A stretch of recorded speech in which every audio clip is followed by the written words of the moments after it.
So obviously I'm drawing the Punisher, and where did I get this charming face? Well, I combined it with some reference and used me in a rare moment of tranquility. Look at those eyes.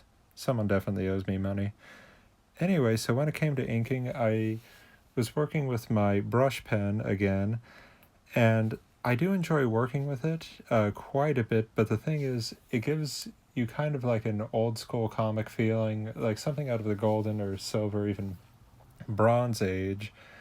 And while the Punisher did come out earlier in comics history, I do feel that his look is much more suited to a darker edge. And eventually, after I did what I call the coloring book line art phase, I decided to then go in and add some detailing with some of my micron pens to give it more texture.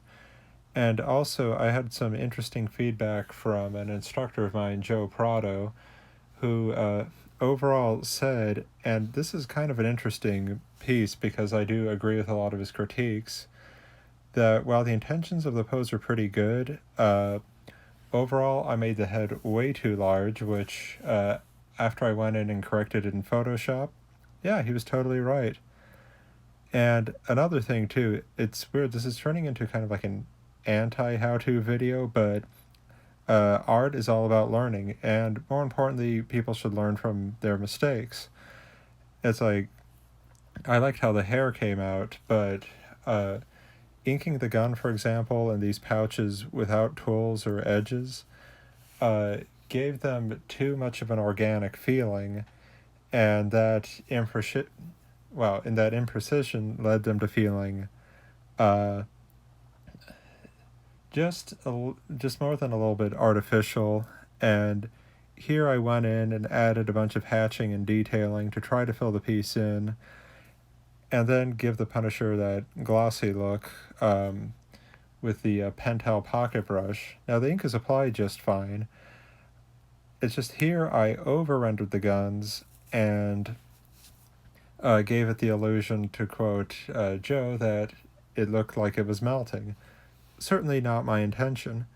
And I have to say, I do agree with him.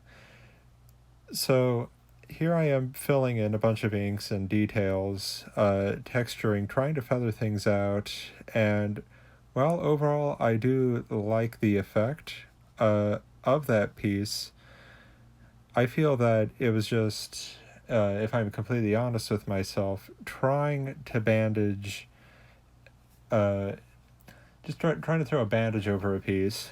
Now, the fire texture I thought came out pretty good because that's an organic shape, and using the brush definitely was the better choice here. For the guns, definitely, or excuse me, for the bullets, I definitely should have used more of a template and not over rendered them because they're not organic shapes. And I was just, I think, trying to get the piece done and figuring that, oh well, this will be okay.